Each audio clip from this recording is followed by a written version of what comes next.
ओम शांति। पत्नी व माँ बाप में से प्राथमिकता किसको दें?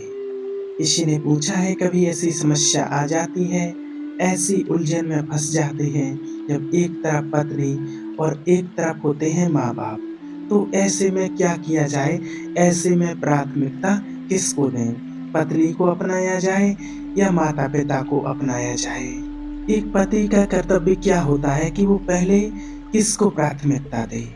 तो देखिए, सबसे पहला कर्तव्य तो है, आप ये बहुत अच्छे से समझ लेना कि सबसे पहले तो हम भगवान के हैं। हम कौन हैं? किसकी संतान हैं? ये हमेशा स्मृति रहे कि सबसे पहले तो हम भगवान के हैं, हम परमात्मा की संतान हैं। इसमें कोई भाव करने की बात नहीं है, ये सत्य है कि मैं परमात्मा की संतान हूँ। और फिर जिस समय जो कर्तव्य हमें करना है, जिस प्रकार से पत्नी आपकी अर्धांगिनी है, उसने आपको अपना सर्वस्व समर्पित किया है, अपने जीवन को आपके लिए समर्पित किया है।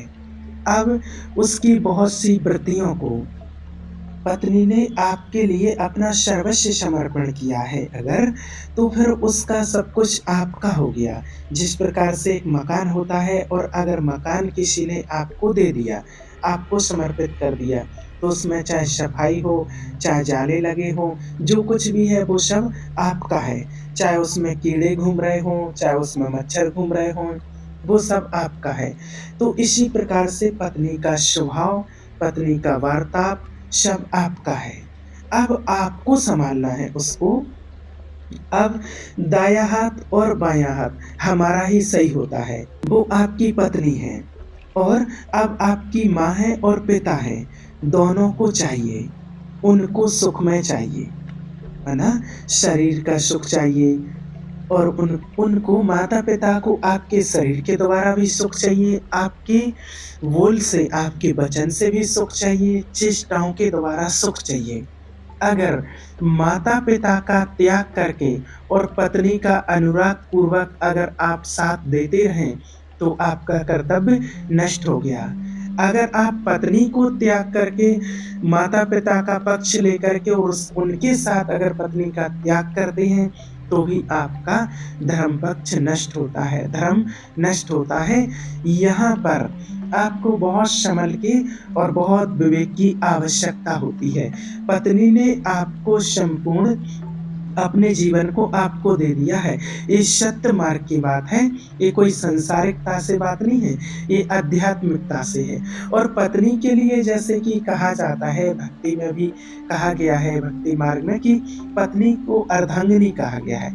अर्धांगिनी यदि कि वो आधा अंग है आपका, और अगर आपके अंग को चोट लगती है, तो आप सह लेते हैं, सह सकते हैं। इस बात को बहुत अच्छे से समझना, अगर आपके अंग को चोट लगती है, तो आप सह सकते हैं। लेकिन अगर आपके धर्म को चोट लगती है, तो आप धर्म की चोट नहीं सह पाएँगे। ये कितने ही प्रैक्टिकल उदाहरण हैं।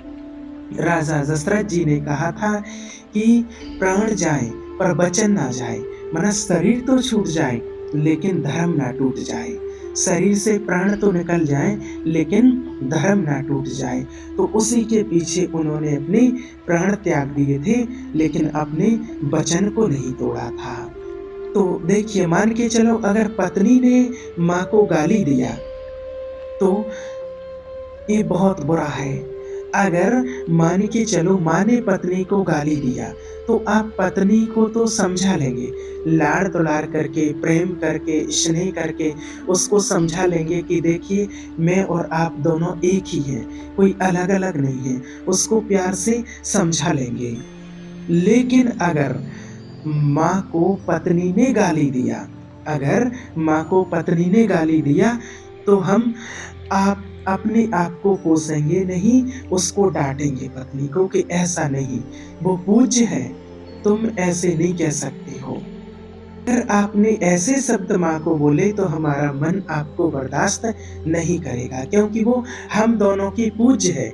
पत्नी एक सोचिए, पत्नी आपका अंग है, अर्धांगिनी जिसको कहा गया है, तो पत्नी आपका अंग है, लेकिन माँ और पिता आपके पूज्य हैं, आप दोनों के पूज्य हैं।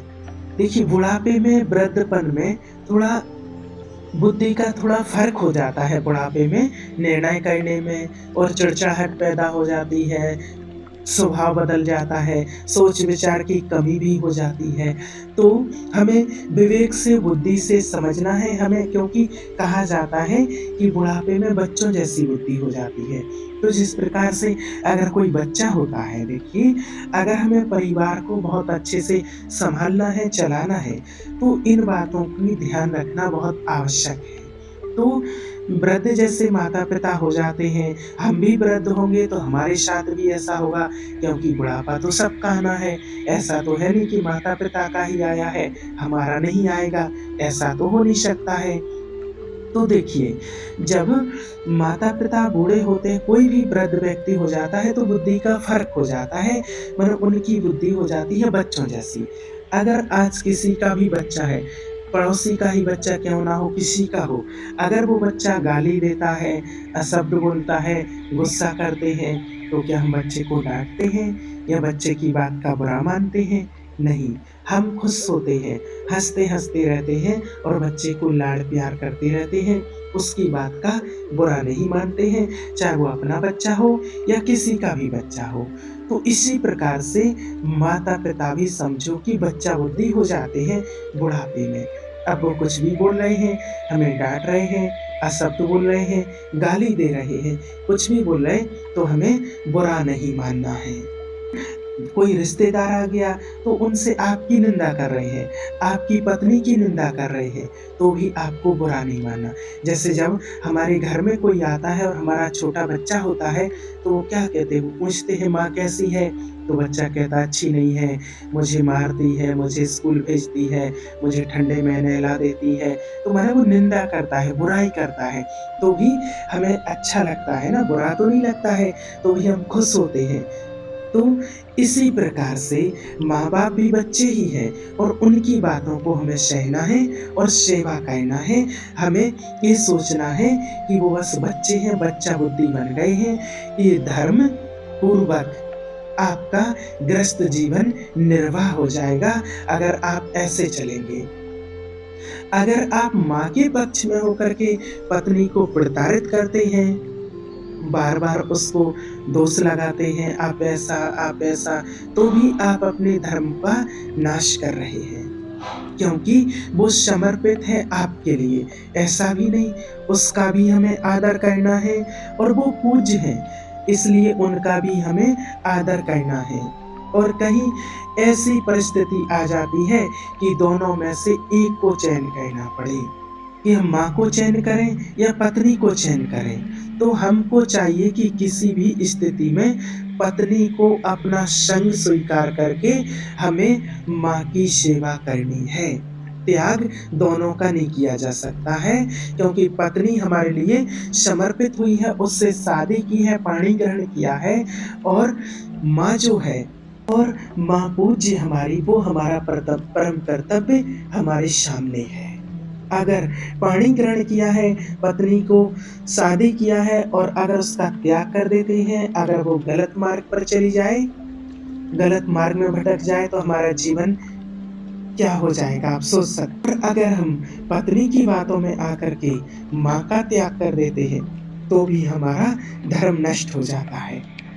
हमारा परम धर्म माँ है, क्योंकि आज कोई कितना भी बड़ा योगी हो, तपस्वी हो, कोई भी हो, धर्मात्मा हो, लेकिन सबने ही माँ को जन्म दिया है, माँ से बड़ा कोई नहीं है। क्योंकि शास्त्रों में भी कहा गया है कि माँ के कर्ज को कभी चुकाया नहीं जा सकता है। अच्छा, और जो पत्नी होती है उनसे हमने शादी की है, उसने अपने जीवन को हमारे लिए समर्पित किया है, आपके लिए पूरी समर्पित हो गई है, तो चाहे कैसी भी परिस्थिति हो, तो आपका और उनका साथ रहेगा। उनको आप प्यार से समझा सकते हैं, अगर आप उनको प्यार से व्यवहार करेंगे, तो जो कहा जाता है कि प्यार में, स्नेह में, प्रेम में वो शक्ति है कि जानवर को भी वो एक बच्चा बना देती है। जानवर इतना खूंखार होता है, वो भी बस में हो जाता है, सिर्फ़ प्यार की भाषा से। प्यार में वो शक्ति है कि खूंखार जानवर शेर होता है, उसको भी प्यार की भाषा से बस में किया जा सकता है, समझाया जा सकता है।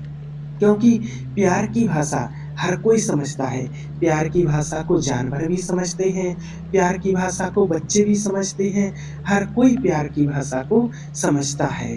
हमारे हृदय की बात को पत्नी ज़रूर समझेगी और आपकी बात मानेगी। और अगर वो वृद्ध हैं, माता-पिता अगर वृद्ध हैं तो उनके त्याग करने की बात कभी भी नहीं सोचनी चाहिए। भाव अगर ज़्यादा कोई कंडीशन है, तो देखिए आप अपने जैसे और कोई दूसरा भाई है, तो उनके पास माता-पिता को रख के और खुद सेवा कर सकते हैं कि चलो पत्नी को नहीं अच्छा लग रहा है, थोड़ी दूरी बना ली है अगर, तो कोई बात नहीं, लेकिन माता-पिता का कभी त्याग नहीं करना। अगर दूसरा कोई नहीं है, तो हमें प्रेम से पत्नी को समझा करके, प्रेम से व्यवहार करके और माता-पिता को भी रखना है, क्योंकि उनको कभी कष्टदायी जीवन नहीं देना है कि वो कहीं फुटपाथ पर रहें या कहीं अनाथ आश्रम में जाएँ, ऐसा कभी नहीं। वो माता-पिता ने कैसे लालन-पालन करके आपको बड़ा किया है, कैसे पढ़ा-लिखा करके आपको बड़ा किया है, और अब अगर हम उनको फुटपाथ पर भेजें, अनाथ आश्रम में भेजें, तो उनको कितना बड़ा पाप लगेगा सोचिए, धर्म भटक जाएँगे। पति-पत्नी को मिलकर के माँ-बाप, सास-ससुर के साथ कभी कोई व्यवहार नहीं करना चाहिए। पत्नी को समझा कर के, प्रेम की भाषा समझा कर के और उनको गाइड करना है, क्योंकि जो बताया कि प्रेम की भाषा हर कोई समझता है। आज एक कुत्ता होता है, डॉगी होता है, वो भी प्रेम की भाषा समझता है, गुस्से की भाषा समझता है, बच्चे भी प्रेम की भाषा समझते हैं, जानवर सब प्रेम की भाषा समझते हैं। आज अगर कोई डॉगी आता है, कुत्ता आता है, उसको आप पुचकार करके बिठाएँगे, तो वो समझ जाता है, पूँछ हिलाते-हिलाते आपके पास बैठ जाएगा। और अगर आप उसको लकड़ी लेकर के भगाएँगे, गुस्सा करेंगे, तो वो भी भाषा समझता है, वो डर के भाग जाता है। बच्चा होता है, वो भी प्यार की भाषा समझता। तो इसी प्रकार प्यार में बहुत शक्ति है, स्नेह में बहुत शक्ति है। तो अगर ऐसी कंडीशन आती है, तो पत्नी को प्रेम से, स्नेह से समझा कर के कि हम और आप अलग नहीं हैं, दोनों एक हैं, और माता-पिता को दोनों की सेवा करनी है। अगर हम आज माता-पिता की सेवा नहीं करेंगे, तो कल हमारे बच्चे भी हैं, वो हमारी सेवा कैसे करेंगे? जो व्यवहार आज हम माता-पिता के साथ करेंगे, वही व्यवहार कल हमारे साथ हमारे बच्चे भी करेंगे। ये बात हमेशा याद रखना। और अगर हम पति-पत्नी मिलकर के, बच्चे मिलकर के अगर माता-पिता को कष्ट देते हैं, तो फिर माँ-बाप, पति-पत्नी सबकी बड़ी दुर्दशा होती है। वो बच्चे हमारी बड़ी दुर्दशा करेंगे। और माता-पिता के लिए भी थोड़ा ध्यान देना है। चलो एकदम वृद्ध हो गए हैं, कोई बात याद नहीं रहती, वो अलग बात है। लेकिन माता-पिता को जब तक है तो ये ध्यान रखना है कि जैसे घर में हमारी बेटी होती है, तो बेटी से हम कैसा व्यवहार करते हैं, ऐसा ही व्यवहार हमें अपनी बहू से करना है। वो कोई और दूसरी नहीं है, वो भी हमारी बेटी है। तो ऐसा व्यवहार करेंगे, तो फिर हमारा परिवार अच्छे से चलेगा। और दूसरी चीज़, परमपिता परमात्मा ने आकर के हम सभी आत्माओं को इतना अच्छा क्लियर स्पष्ट ज्ञान दिया है कि हर आत्मा का पॉइंट अपना-अपना है। हर आत्मा यहाँ पर अपना हिसाब-किताब चुकता करने के लिए आई है। तो अगर कोई माता-पिता है, पति-पत्नी है, कोई भी अगर गलत व्यवहार होता है, तो यही समझें कि मैंने कुछ पूर्व जन्म में ऐसा किया था, इसलिए वो अभी आत्मा मेरे साथ ऐसा व्यवहार कर रही है। मुझ आत्मा का कर्ज है, जो वो आत्मा चुकता करने के लिए आई है।